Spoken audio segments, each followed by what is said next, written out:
Parmi toutes les branches de l'armée des États-Unis, il n'y a qu'un seul uniforme qui intègre le rouge, le blanc et le bleu du drapeau américain. Cet uniforme est porté par les Marines des États-Unis. L'uniforme du Marine des États-Unis représente non seulement l'excellence dans la défense et sur le champ de bataille, mais aussi plus de 200 ans d'histoire. Depuis le 19e siècle, l'uniforme bleu de cérémonie des officiers du corps des Marines des États-Unis est resté largement inchangé. Il est toujours présent, tout comme ceux qui servent dans le corps restent toujours vigilants, et il est le symbole du dévouement sans faille envers le pays et les idéaux que ces individus protègent. Seules les personnes d'une intégrité irréprochable peuvent porter un uniforme de marine, qu'il soit bleu de cérémonie, vert de service ou de combat sur le champ de bataille. Rejoignez-nous dans notre étude continue de l'histoire du corps des Marines des États-Unis. Quand les États-Unis ont rejoint la Première Guerre mondiale en 1918, le corps des Marines a estimé utile d'autoriser les femmes à intégrer la réserve pour des tâches administratives. Le 13 août 1918, Otha May Johnson est devenue la première de plus de 300 femmes à s'engager dans la réserve du corps des Marines cette année-là. Johnson et les centaines d'autres femmes ont été formées et ont remplacé les Marines prêts au combat qui étaient nécessaires à l'étranger. La bataille du bois de Belleau fut, pour les États-Unis, la plus grande bataille depuis Appomattox et l'engagement le plus important que les troupes américaines aient jamais eu avec un ennemi étranger. Le 1er juin 1918, les villes françaises de Château-Thierry et Vaux ont été envahies par les troupes allemandes. Ils ont alors porté leur attention sur le bois de Belleau. La 2e division de l'armée américaine, incluant une brigade et les 1er et 2e bataillons du 5e régiment de Marines, a réussi à stopper l'avancée allemande. Les forces allemandes ne se sont cependant pas laissées repousser si facilement, car les Huns ont tenu bon et une bataille a fait rage dans le bois de Belleau. Le 6 juin, lors de l'attaque du 3e bataillon du 5e régiment de Marines, le sergent d'artillerie Dan Bailey aurait crié à ses hommes alors qu'il chargeait tant les Allemands. « Allez, salauds, vous voulez vivre éternellement !» La première vague de troupes du 3e bataillon a été massacrée. Cependant, les combats acharnés des 5e et 6e régiments de Marines ont réussi à repousser les Allemands, parfois en ne combattant qu'avec des baïonnettes ou même à main nue. Les forces des États-Unis ont subi une perte de plus de 1800 hommes, mais ont réussi à chasser les Allemands le 26 juin 1918. Les Allemands étaient stupéfaits par l'enthousiasme des Marines. La légende et les affiches de recrutement du corps des Marines de l'époque rapportaient en que cette bataille avait valu aux Marines un surnom donné par les Allemands. Teufelhunden. Traduction, chien du diable. Que ce surnom ait réellement été utilisé ou non par l'ennemi, les soldats allemands qui ont vu les Marines se battre étaient tous d'accord pour dire qu'ils étaient une force avec laquelle il fallait compter. Et du calibre des troupes d'assaut. Le premier Iron Mike, ou statue commémorative d'un Marine, a été commandé et sculpté tout à fait par hasard. À la fin de la Première Guerre mondiale, le général John J. Pershing a donné l'ordre de faire ériger une statue commémorant le jeune soldat de l'armée américaine, selon la légende utilisée par le sculpteur Charles Raphael Pear. Était soit fasciné par le courage du Marine des États-Unis, soit ne connaissait tout simplement pas la différence entre les uniformes des différentes branches de l'armée américaine. Pershing a insisté pour apporter des modifications, mais l'artiste a refusé que son œuvre soit censurée de quelque manière que ce soit. Pershing n'a pas permis à l'armée d'acheter la statue, mais finalement le corps des Marines a acquis le monument, officiellement intitulé « Croisade pour la justice », et l'a fait installer devant le quartier général du commandement de la formation et de l'éducation du corps des Marines à la base du corps des Marines de Quantico, en Virginie, où il se trouve encore aujourd'hui. Un véritable monument dédié à ceux qui ont servi à Bois-Belleau se dresse aujourd'hui au cimetière et mémorial américain de l'Aisne-Marne, qui présente un bas-relief en bronze sur marbre noir représentant un marine des États-Unis. Sculpté par Felix Wise de Weldon, l'artiste du mémorial du corps des Marines à Washington, district de Columbia, la statue a été érigée pour honorer les 5e et 6e régiments de la 4e brigade de Marines qui se sont courageusement battus là-bas. Le petit bois avait été renommé bois de la brigade des Marines au moment où ce micro de fer fut inauguré en 1923. Dans chaque guerre, l'agresseur a un avantage écrasant dans les premières phases. La nation attaquée est rarement préparée à la première frappe de l'agresseur. Dans les années 20 et 30, le peuple des États-Unis pensait peu à la guerre. La nation était concentrée sur les activités de paix. En 1940, la situation changea soudain et un an après, la paix disparut.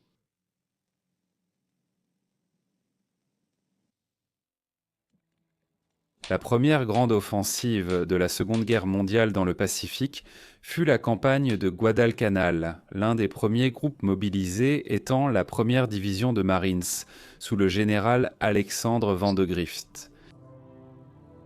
D'abord stationnés en Nouvelle-Zélande, les premiers Marines et forces alliées, surtout américaines, libérèrent vite Guadalcanal, conquise par les Japonais. Entre août 1942 et février 1943, les forces alliées et japonaises se sont battues pour l'île, notamment pour l'aérodrome Henderson Field, nommé d'après le major Lofton Henderson, tué à la bataille de Midway. Ce conflit a marqué l'apogée des Japonais dans le Pacifique, car après leur défaite et leur retraite de l'île en janvier 1943, les opérations japonaises ont connu un déclin constant, menant finalement à leur reddition totale. Le lever de ce drapeau sur Suribachi signifie un corps des Marines pour les 500 prochaines années.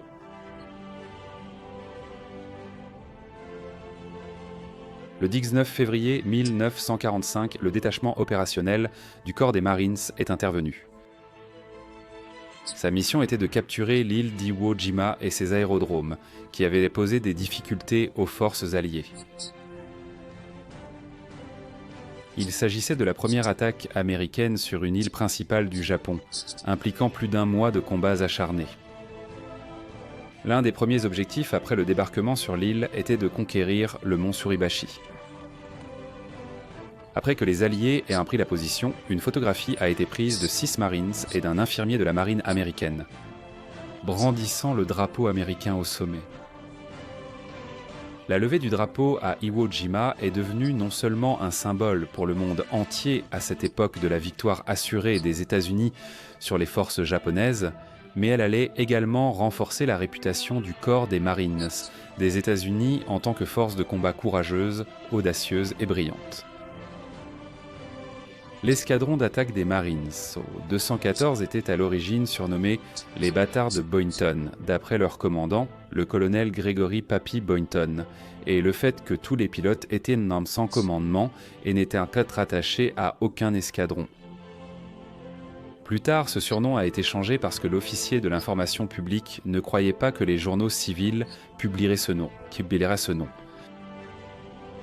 L'escadron fut bientôt connu comme les Moutons Noirs, et son chef, Papy Boynton, devint l'un des as de l'aviation de la marine les plus célèbres de la Seconde Guerre mondiale. Papy Boynton a gagné les surnoms de Grams et Papy en raison du fait qu'il avait 10 ans de plus que la plupart des hommes qu'il commandait. Il avait 31 ans. Ses exploits lui ont non seulement valu la médaille d'honneur, mais aussi plus tard une série télévisée basée sur les aventures de lui-même et de ses hommes, Baba Black Sheep, diffusé pendant 2 saisons. Boynton et ses hommes ont rejeté cela comme des absurdités et des inventions d'Hollywood. Nous cherchions l'ennemi depuis un certain temps. Maintenant, nous l'avons enfin trouvé. Nous sommes encerclés. Ça simplifie les choses. Le lieutenant-général Lewis Burwell Chesty Puller a servi dans certaines des batailles les plus sanglantes et les plus éprouvantes de la Seconde Guerre mondiale et de la guerre de Corée. Il a fait cette déclaration pendant la bataille du réservoir de Chosin en Corée, où les Marines étaient bancs gelés et largement inférieurs en nombre. Puller compte parmi les Marines les plus décorés, voire le plus décoré. Il est le seul Marine à avoir jamais reçu 5 Navy Cross. Le 30 juin 1909, une évaluation d'officiers du corps des Marines a été déposée qui disait « Cet officier n'a pas montré qu'il comprenait les responsabilités de sa position en tant qu'officier et à moins qu'il n'y ait une amélioration décisive, ses relations ne seront pas à l'avantage du service. » L'officier auquel cette évaluation fait référence, Alexandre A. Van de Grift, non seulement a reçu la médaille d'honneur et la Navy Cross pour son commandement de la première division de Marines lors de l'attaque, la défense et l'occupation des îles Salomon, et est devenu le premier Marine en service actif à atteindre le grade de général 4 étoiles, mais il a également été nommé 18e commandant du corps des Marines le 1er janvier 1944. Après la Seconde Guerre mondiale, le corps des Marines a affronté des menaces d'absorption par l'armée et de dissolution. S'adressant au comité sénatorial des affaires navales le 6 mai 1946, le commandant de l'époque a prononcé son célèbre discours à genoux afin d'obtenir la faveur du Congrès pour maintenir le corps des Marines en tant que branche indépendante des forces armées des États-Unis. Le corps des Marines estime qu'il a mérité ce droit de voir son avenir décidé par l'organe législatif qui l'a créé, rien de plus. Le sentiment n'est pas un critère pour trancher les questions de sécurité nationale. Nous sommes fiers de nous-mêmes et de notre passé, mais nous ne fondons pas notre argumentation sur une quelconque reconnaissance que la nation nous devrait. La génuflexion n'est pas une tradition dans notre corps. Si le Marine, en tant que combattant, n'a pas su prouver sa valeur après 170 ans de service, il doit partir. Mais je pense que vous serez d'accord avec moi pour dire qu'il a gagné le droit de partir avec dignité et honneur, et non par la soumission au statut d'inutilité et de servilité que le département de la guerre lui a réservé. L'idée d'utiliser les navajos pour des communications sécurisées est venue de Philip Johnston, le fils d'un missionnaire auprès des navajos et l'un des rares non-navajos à parler couramment leur langue. Johnston pensait que la langue navajo répondait aux exigences militaires pour un code indéchiffrable, car le navajo est une langue non écrite d'une extrême complexité. Sa syntaxe, ses qualités tonales et ses dialectes la rendent incompréhensible, sans formation approfondie et exposition prolongée. Elle n'a ni alphabet ni symbole et n'est parlée que sur les terres navajo du sud-ouest des États-Unis. Et États-Unis. Selon une estimation, moins de 30 non-navajo, et aucun d'entre eux n'était japonais, pouvaient comprendre la langue au début de la Seconde Guerre mondiale. Les transmetteurs de code étaient présents lors des batailles de Guadalcanal, Tarawa, Peleliu et Iwo Jima. Ils ont participé à chaque assaut mené par les Marines américains dans le Pacifique de 1942 à 1945. Ils ont servi dans les 6 divisions de Marines, les bataillons de Raiders et les unités de parachutistes des Marines, transmettant des messages par téléphone et radio dans leur langue maternelle, dans un code que les Japonais n'ont jamais réussi à déchiffrer. Les codes Talker Navajo allaient aussi être reconnus comme les premiers soldats non blancs à servir aux côtés de soldats blancs, pensés dans un corps des Marines encore largement ségrégué. Le corps des Marines s'est développé pour inclure 6 divisions, 5 ailes aériennes et plus de 400 000 soldats de soutien à la fin de la Seconde Guerre mondiale. Près de 20 000 Marines ont été tués et plus de 68 000 ont été blessés. 82 Marines ont obtenu la médaille d'honneur. Après la Seconde Guerre mondiale, avec l'avènement de nouvelles technologies supérieures dans les airs, comme la bombe atomique, de nombreux responsables ne voyaient plus la nécessité d'une force de combat amphibie. Il n'y a aucune raison d'avoir une marine et un corps des Marines. Le général Bradley me dit que les opérations amphibies appartiennent au passé. Nous n'aurons plus jamais d'opérations amphibies, ce qui élimine le corps des Marines. Loin d'avoir perdu leur utilité, la loi sur le service extérieur de 1946 a autorisé le secrétaire à la marine à affecter des marines pour servir auprès de hauts diplomates dans des postes étrangers à la demande du secrétaire d'État. Aujourd'hui, environ 1000 gardes de sécurité des Marines sont répartis en 150 détachements dans le monde. Renforçant davantage la place des Marines en tant que branche des forces armées dans des États-Unis, la loi sur la sécurité nationale de 1947 définit clairement, dans la section 606 du document, que le terme force armée désigne l'armée de terre, la marine, l'armée de l'air, le corps des marines et la garde côtière. Le document codifie en outre que les Marines sont subordonnés à la marine, conformément à la tradition.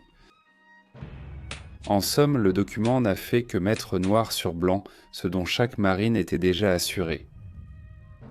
Mais désormais, cela garantissait que l'organisation était une force destinée à perdurer.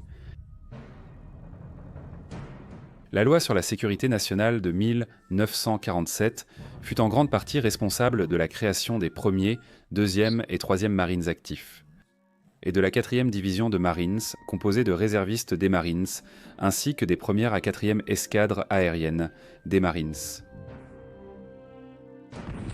Pendant presque un mois en 1944, la 2e et la 4e division de Marines ainsi que le 27e corps d'infanterie, d'artillerie et amphibie furent engagés dans des combats, la bataille de Saipan dans le Pacifique.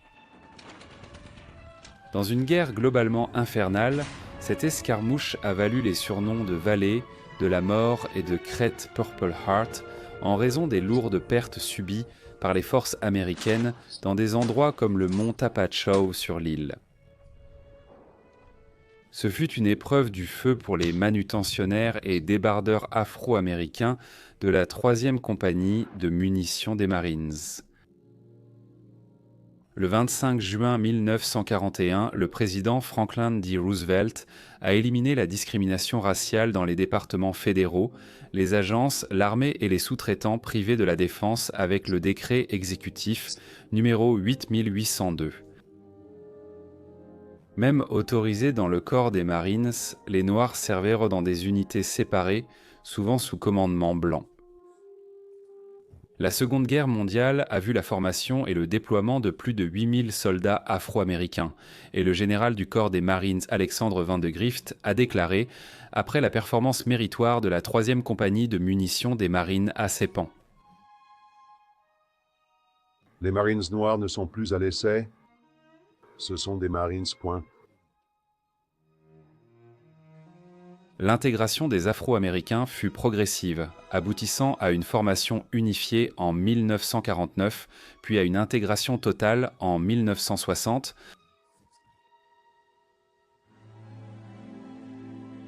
Alors que les femmes avaient été autorisées en Seisnitar à s'engager dans la réserve du corps des Marines en 1918, au début de la Première Guerre mondiale, c'est en février 1943 que la réserve féminine du corps des Marines des États-Unis a été créée. Sous la direction de la colonelle Ruth Cheney Streeter, les nouvelles recrues ont commencé leur formation au Mount Holyoke College à South Hadley, dans le Massachusetts.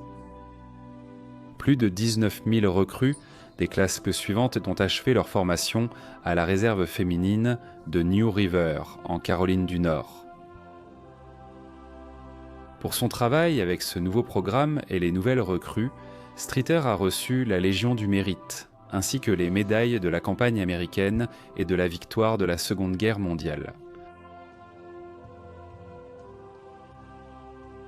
Faisant preuve de discernement, d'initiative et de compétence, la colonel Streeter a rendu un service remarquable en dirigeant la planification et l'organisation de la réserve féminine du corps des Marines et en intégrant habilement les femmes dans la structure de base du corps, en les sélectionnant soigneusement, en les formant et en les affectant correctement comme remplaçantes des hommes dans les établissements à terre.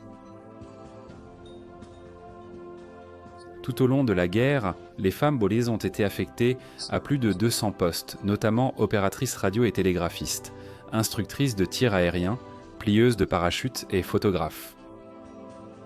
À la fin de la Seconde Guerre mondiale, 85% du personnel du corps des Marines au quartier général était des femmes.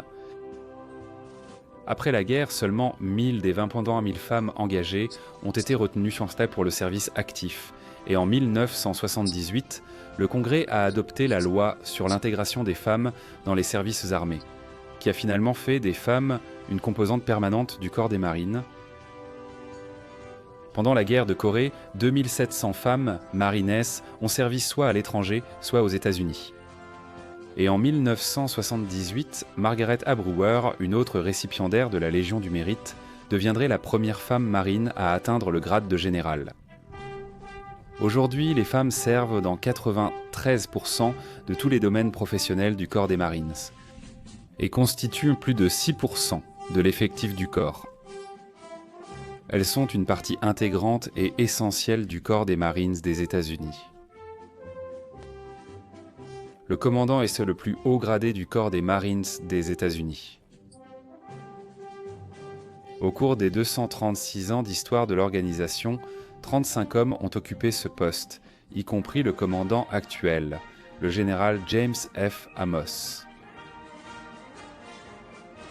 Le commandant du corps des Marines rend compte au secrétaire de la Marine des États-Unis et est membre de l'état-major interarmé.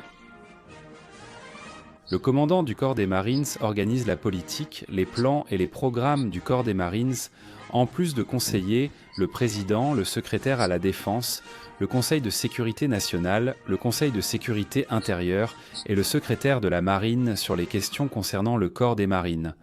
Le grand homme du corps des Marines, le colonel Archibald Henderson, fut le commandant ayant servi le plus longtemps, occupant ce poste pendant 39 ans, entre 1820 et 1859. Il a non seulement joué un rôle déterminant pour empêcher l'absorption du corps des Marines par l'armée des États-Unis, mais aussi pour façonner, affiner et élargir le rôle du corps des Marines dans la guerre expéditionnaire et le déploiement rapide. On peut dire que sans les efforts du général Lemuel C. Shepard Jr., 20e commandant, le commandant du corps des Marines n'aurait pas rejoint les chefs d'état-major interarmés du corps des Marines. Shepard était vétéran des 2 guerres mondiales et de Corée. Diplômé de l'Institut militaire de Virginie, Shepard a terminé sa formation plus tôt pour s'engager dans les Marines et a fini par servir lors de la bataille de Bois Belleau. Pour sa bravoure, il a reçu la Distinguished Service Cross de l'armée, la Navy Cross et la Croix de guerre française. Shepard a dirigé la première brigade provisoire de Marines lors de l'invasion et de la reconquête de Guam pendant la Seconde Guerre mondiale, recevant la Distinguished Service Medal et une promotion au grade de major général. En 1952, Shepard a été nommé 20e commandant du corps des Marines par le président Harry S. Truman, et peu de temps après, il a obtenu la place convoitée au sein des chefs d'état-major interarmés, devenant ainsi le premier commandant du corps des Marines à en être membre. Lorsque les forces armées des États-Unis sont entrées en Corée en 1950, la première brigade provisoire de Marines a tenu la ligne lors de la bataille de Pusan. Lors de la bataille d'Incheon, le général MacArthur a mobilisé les forces terrestres et aériennes des Marines pour un débarquement amphibie. L'opération a été un succès et les forces américaines et onusiennes ont pu décimer les lignes nord-coréennes et mettre l'ennemi en déroute près du fleuve Yalu. Ce fut la bataille du réservoir de Chosin, ou le Chosin gelé, comme on l'a appelé, qui devint un autre témoignage de la volonté, de la détermination et de la ténacité du corps des Marines des États-Unis. les forces de l'Organisation des Nations Unies et des États-Unis étaient encerclées par plus de 60 000 membres de l'armée populaire des volontaires chinoises combattant aux côtés des Nord-Coréens. Une bataille s'est engagée sur ce terrain gelé et a duré 19 jours. Les forces alliées ont réussi à infliger des pertes dévastatrices aux soldats chinois, permettant ainsi aux forces de l'Organisation des Nations Unies d'évacuer avec succès ce piège mortel glacé. Cet événement, tout comme Bois Bello lors de la Première Guerre mondiale ou Iwo Jima pendant la Seconde Guerre mondiale, a renforcé l'image de la ténacité et de la détermination du corps des Marines des États-Unis. Et le corps des Marines a tenu la ligne du 38e parallèle jusqu'à l'armistice de 1953. Fred Williams, un joueur de baseball populaire des Boston Red Sox et vétéran de la Seconde Guerre mondiale, a été rappelé en service actif pour la guerre de Corée en 1952. Williams a été instructeur de vol pour les Marines durant la Seconde Guerre mondiale et attendait son déploiement quand la guerre du Pacifique s'est terminée. Au moment où il a été rappelé pour servir en Corée, Williams avait 33 ans et n'avait pas piloté d'avion depuis plus de 8 ans. Williams a refusé une offre de jouer pour l'équipe de baseball des forces armées, préférant se battre à la place. Il a ensuite effectué 39 missions de combat pendant la guerre avant d'être cloué au sol à cause d'une pneumonie et d'une infection de l'oreille interne. Williams a sacrifié ce qui aurait sûrement été des sommets dans sa carrière de baseball, comme l'opportunité de dépasser le record de coups de circuit de Babe Ruth, et le total de points produits de Hank Aaron afin de faire ce qu'il considérait comme son devoir patriotique. Le général Douglas MacArthur a été nommé par Williams comme l'un de ses idoles, et pour le 40e anniversaire de Williams, le général lui aurait envoyé un portrait à l'huile de lui-même portant cette inscription. À Ted Williams, non seulement le plus grand joueur de baseball d'Amérique, mais aussi un grand Américain qui a servi son pays, ton ami Douglas MacArthur, général, armée des États-Unis. Pendant la seconde moitié de son service comme pilote dans la marine, Williams a servi avec un autre célèbre marine, étant l'ailier du futur astronaute John Glenn. John Glenn a effectué 59 missions en tant que pilote de chasse pour les Marines pendant la Seconde Guerre mondiale. Ensuite, avec l'escadron d'attaque des Marines 311, il a piloté le F-9F Panther Jet Interceptor lors de 63 missions de combat, se forgeant une réputation d'aimant à éclats ennemis, revenant 2 fois à la base avec plus de 250 trous d'éclats dans son avion. Dans un programme d'échange interarmées, Glenn a mené 27 missions sur F-86 F-Sabre avec la 4e escadre de chasse de l'armée de l'air américaine. Après avoir servi comme pilote d'essai pendant quelques années, Glenn a ensuite été sélectionné comme l'un des 7 astronautes originaux choisis pour travailler sur le projet Mercury, malgré le fait qu'il n'ait pas de diplôme universitaire. Le 20 février 1962, John Glenn est devenu le premier Américain à orbiter autour de la Terre.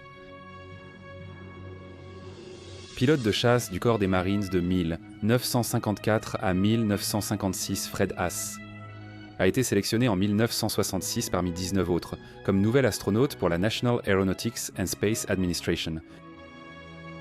Il a servi comme pilote de module lunaire suppléant pour les missions Apollo 8 et 11 et a volé en tant que pilote de module sur la mission Apollo 13 qui a connu un destin tragique. Haas a ensuite travaillé avec le programme de la navette spatiale, participant aux essais d'approche et d'atterrissage à la base aérienne d'Edwards.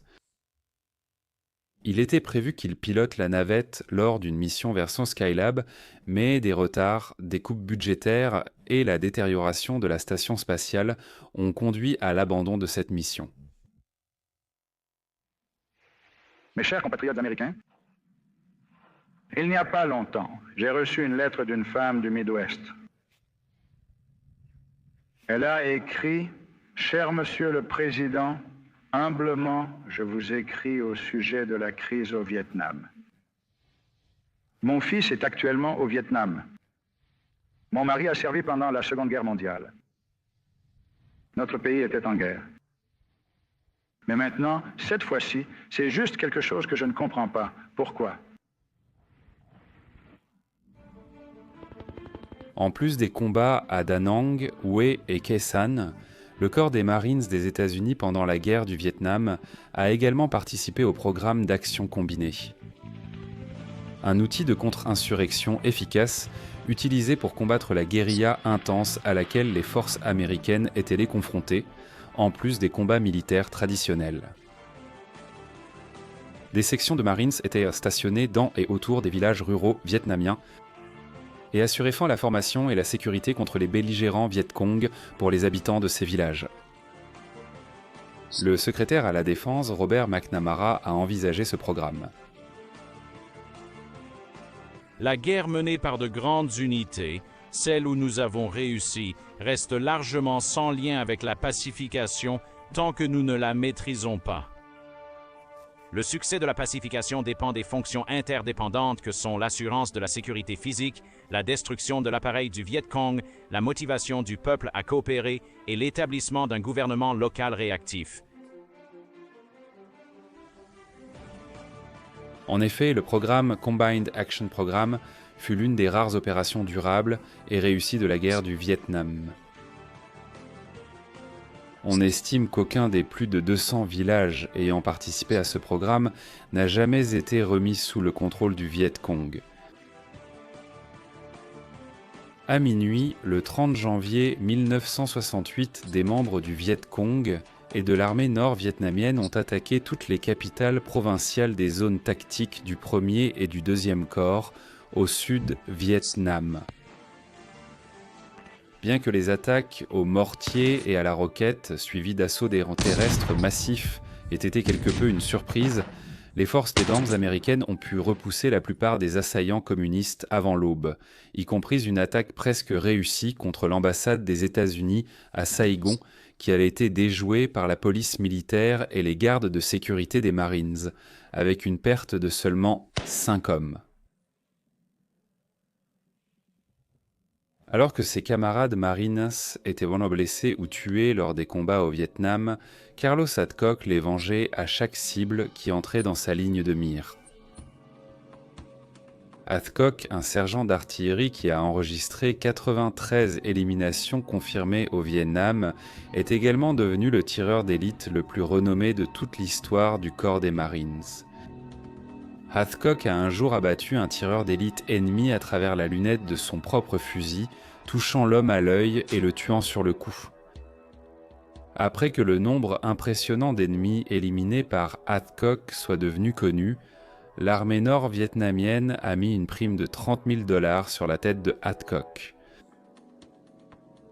C'est le record pour toute prime placée sur un tireur d'élite par l'ANV, qui offrait généralement entre $1 000 et $2 000. Plus tard dans sa carrière, Adcock a conseillé à la création du programme de formation des tireurs d'élite du corps des Marines et a également formé des tireurs d'élite de la police et d'autres agences de maintien de l'ordre. Le plus célèbre, Adcock avait formé des membres de la SEAL Team 6, la force ayant éliminé Oussama Ben Laden en 2011. Même dans les semaines précédant la chute de Saïgon, l'ambassadeur américain Graham Martin restait optimiste quant à la capacité des forces sud-vietnamiennes à repousser les foules communistes écrasantes qui commençaient à encercler la capitale du Sud-Vietnam. Martin voulait cacher tout signe d'abandon possible du pays par les États-Unis. Le 29 avril 1975, l'aéroport de Tan Son Nhat a été attaqué, forçant une évacuation anticipée. En plus des gardes de sécurité des Marines et des forces américaines à l'extérieur de l'ambassade, 130 autres Marines du 2e bataillon du 4e régiment de Marines ont été appelés en renfort pour sécuriser le périmètre pendant l'évacuation du complexe. Les pilotes de la marine ont accumulé plus de 1000 heures de vol et effectué plus de 600 sorties pendant l'opération Vent Fréquent, le nom officiel du plan d'évacuation. À 11h30, le 30 avril, le ANV, qui se faisait désormais appeler l'Armée populaire du Vietnam, a pris d'assaut les grilles de l'ambassade et hissé son drapeau au-dessus du bâtiment, marquant ainsi la fin de la guerre du Vietnam. D'abord, nous ne nous connaissions pas nous-mêmes. Nous pensions entrer dans une nouvelle guerre de Corée, mais c'était un autre pays. Deuxièmement, nous ne connaissions pas nos alliés sud-vietnamiens et nous savions encore moins de choses sur le Nord-Vietnam. Qui était Ho Chi Minh? Personne ne savait vraiment. Donc, tant que nous ne connaissons pas l'ennemi, que nous ne connaissons pas nos alliés et que nous ne nous connaissons pas nous-mêmes, il vaudrait mieux rester en dehors de ce genre d'affaires douteuses. C'est très dangereux. Après la guerre du Vietnam, de nombreux Américains sont restés désillusionnés par l'apparente inutilité des interventions militaires en Corée et au Vietnam. Pendant et après la guerre du Vietnam, le corps des Marines a connu l'un des points les plus bas de son histoire. Des taux élevés de cours martiales, de sanctions non judiciaires, de désertion et un mépris croissant pour l'armée en général de la part du peuple américain ont tourmenté les chiens du diable. À la fin des années 1970, le corps a commencé à renvoyer ses recrues les moins performantes et s'est focalisé sur le recrutement et la formation des meilleurs soldats possibles. Peu de temps après, le corps a pu reprendre son rôle expéditionnaire. Stationné à Beyrouth en 1982 lors de la guerre civile libanaise, le 2e bataillon du 8e régiment de Marines a rejoint la force multinationale pour aider à maintenir la paix. L'année précédente avait vu l'Organisation de libération de la Palestine se replier en Tunisie, mais l'augmentation de la violence a conduit Ronald Reagan à ordonner un retour dans ce pays troublé. La force multinationale a essuyé des tirs de divers belligérants et, en avril 1983, l'ambassade des États-Unis a été bombardée. Puis en octobre, les casernes françaises et américaines à l'aéroport de Beyrouth. Plus de 200 marines ont perdu la vie lors de l'attaque. Ce fut la plus grande perte de vies humaines en temps de paix, ainsi que le bilan le plus meurtrier en une seule journée pour le corps des marines, depuis la bataille d'Iwo Jima pendant la Seconde Guerre mondiale. L'attentat a pratiquement fait perdre le soutien du public américain à l'intervention à Beyrouth. Et en février 1984, les Marines ont quitté le Liban. Les historiens considèrent l'engagement du corps des Marines et de la force multinationale à Beyrouth lors de la guerre du Liban contre l'Organisation de libération de la Palestine et la guerre civile comme la première opération de facto dans la guerre contre le terrorisme. La force aérienne du corps des Marines est un appendice organique à la mission du corps. Grâce aux avions à réaction à voilure fixe et aux hélicoptères à voilure tournante, les aéronefs des Marines sont essentiels pour fournir un appui aérien rapproché et faciliter les débarquements et attaques amphibies. L'aviation des Marines date de 1912 et s'est développée lors de la Première Guerre mondiale, lorsque la première force d'aviation des Marines a assuré un soutien de bombardiers et de chasseurs à l'escadre de bombardement de jour de la Marine au sein du groupe de bombardement du Nord en France.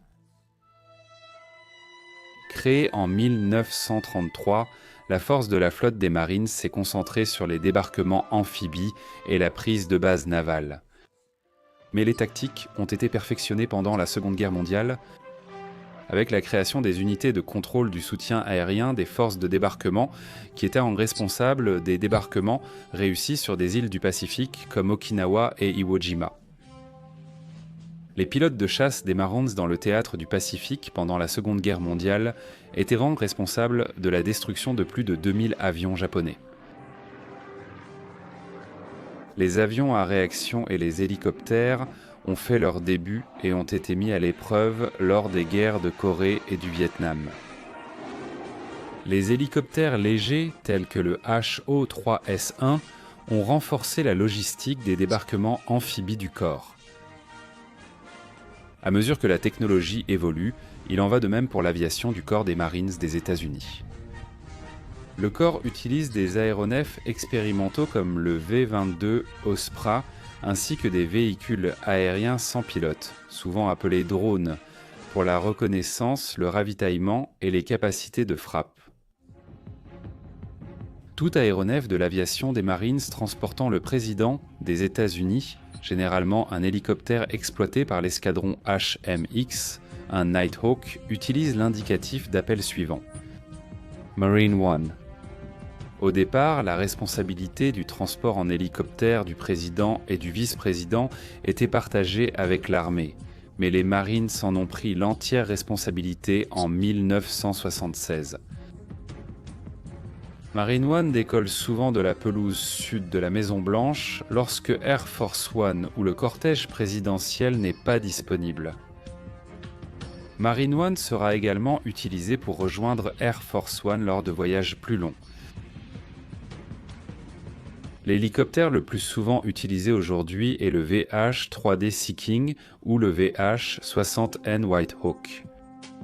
Le premier hélicoptère utilisé à cette fin était le Sikorsky Utility Helicopter, 34 Seahorse en 1957, pour transporter le président Dwight D. Eisenhower.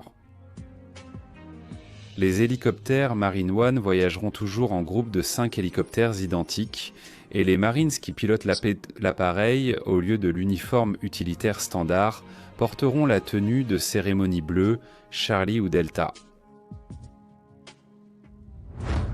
La première guerre du Golfe a vu la plus grande opération du corps des Marines de l'histoire.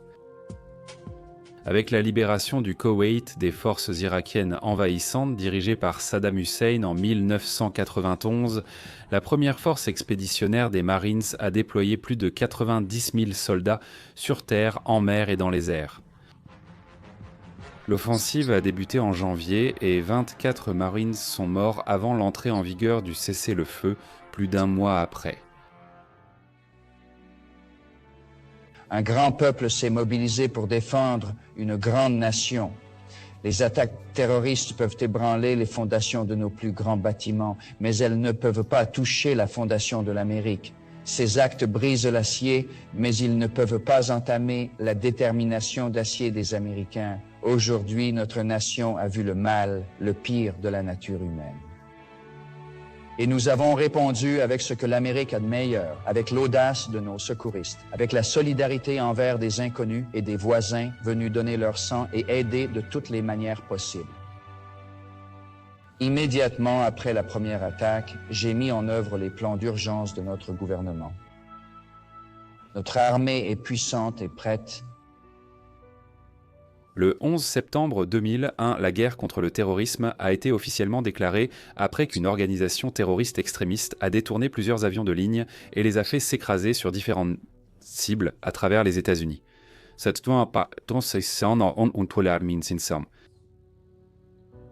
L'un a frappé le Pentagone à Washington, district de Columbia. 2 autres ont percuté les tours du World Trade Center à New York, tuant des milliers de personnes. Le président George W. Bush a défini la mission des forces armées des États-Unis: vaincre Al-Qaïda, d'autres groupes terroristes, ainsi que toute nation soutenant ou abritant des terroristes. Les forces des Marines étaient déployées en Ouzbékistan et au Pakistan, prêtes à entrer en Afghanistan, un pays connu pour être assiégé par l'organisation terroriste Al-Qaïda. Les 15e et 26e unités expéditionnaires des Marines furent les premières forces conventionnelles à entrer dans le pays lors de l'opération Liberté immuable. Et en décembre 2001, les Marines ont pris l'aéroport international de Kandahar. Depuis lors, les Marines se sont engagés dans des combats contre les forces d'Al-Qaïda et des talibans lors de diverses opérations de contre-insurrection, comme celle dans la province de Helmand, un bastion connu des talibans et un centre de production d'opium.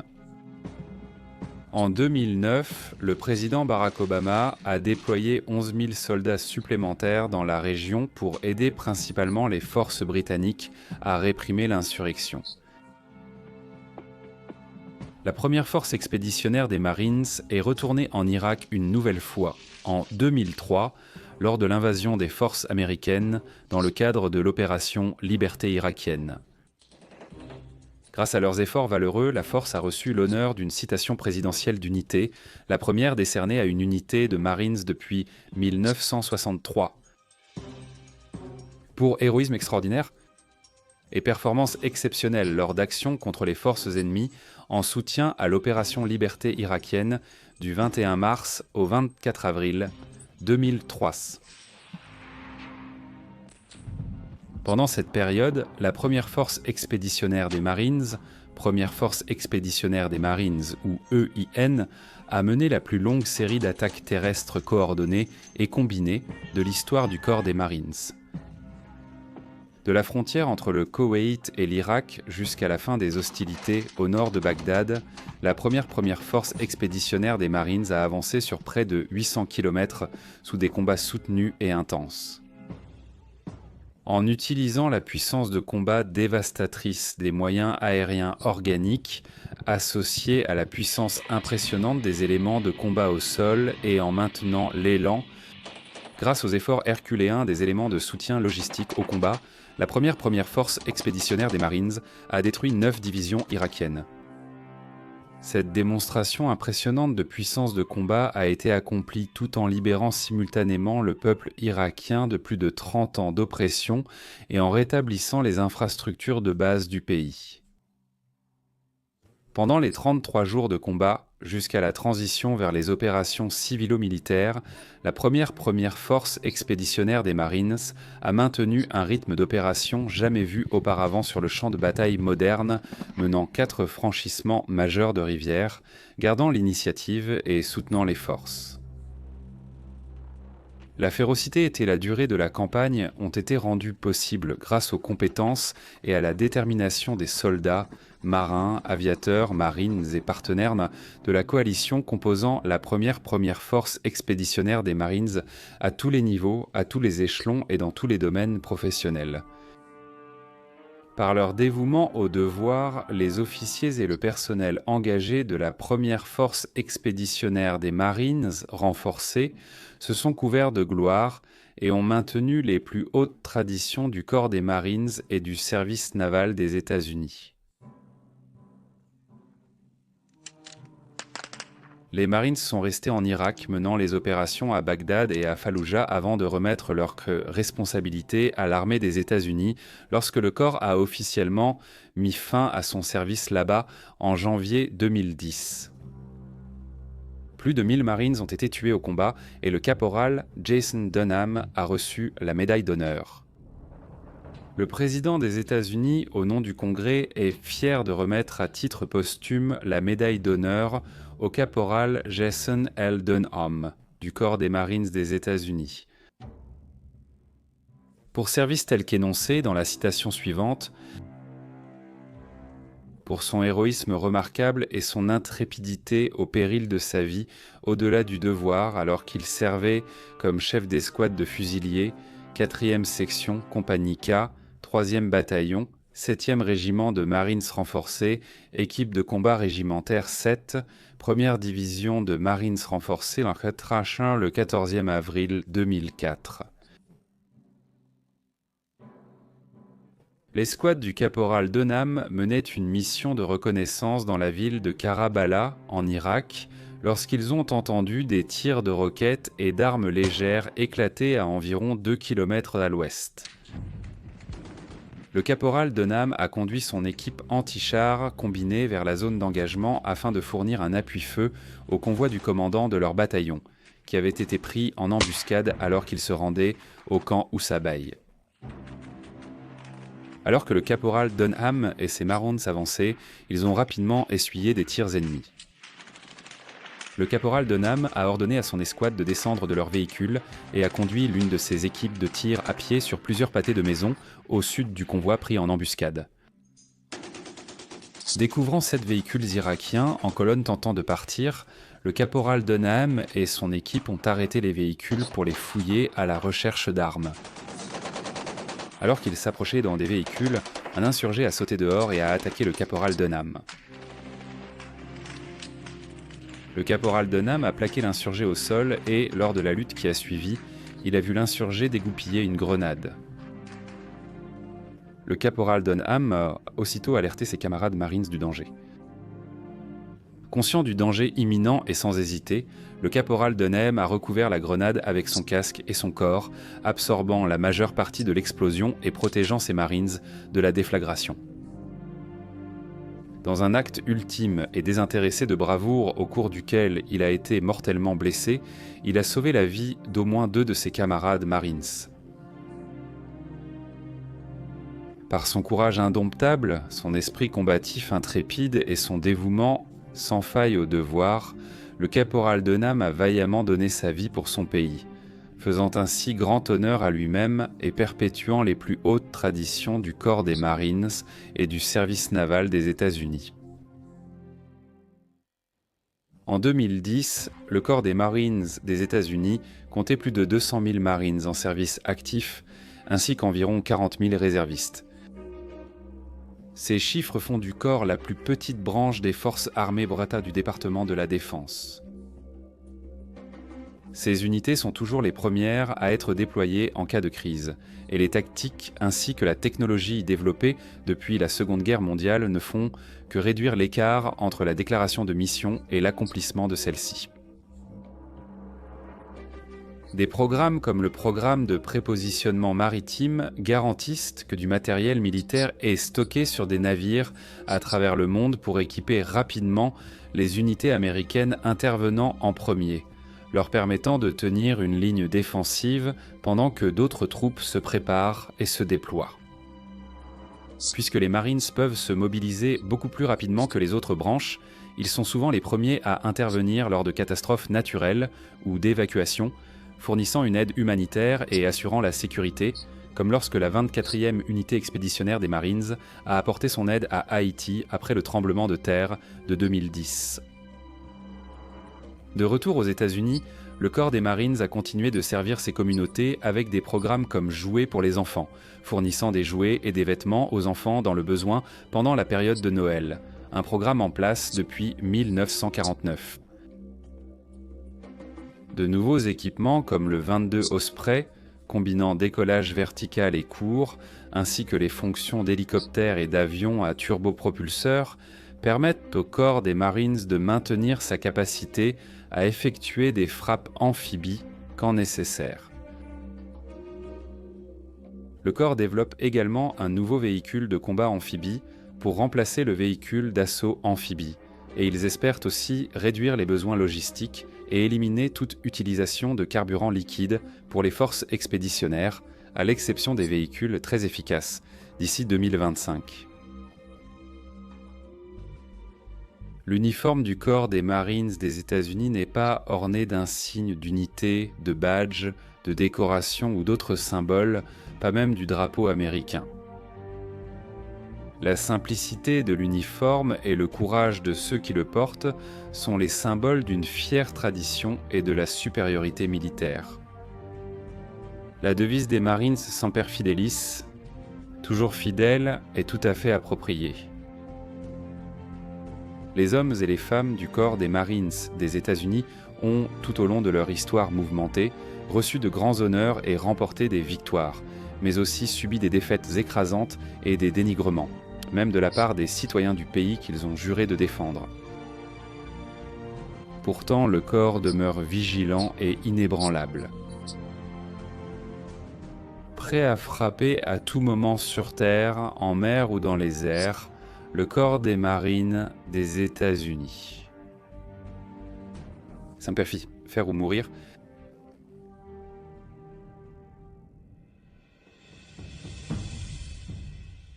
Ceci est mon fusil. Il y en a beaucoup, mais celui-ci est le mien. C'est ma vie. Je dois le maîtriser comme je dois maîtriser ma vie. Sans moi, mon fusil est inutile.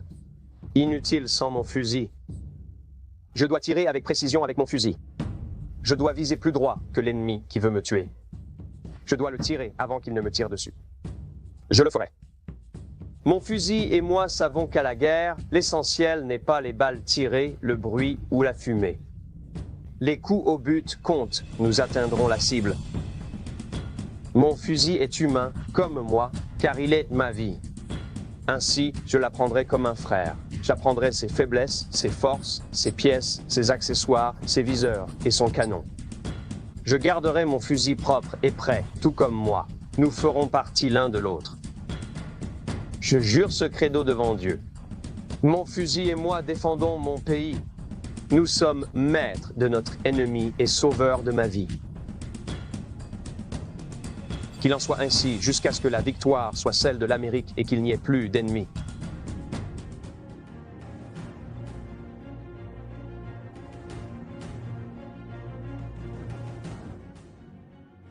Merci d'avoir regardé. Si vous souhaitez nous aider à produire plus de contenus historiques passionnants comme celui-ci, merci d'aimer, de commenter ci-dessous et de partager cette vidéo avec d'autres passionnés d'histoire. Et bien sûr, n'oubliez pas de vous abonner pour continuer à faire vivre l'histoire.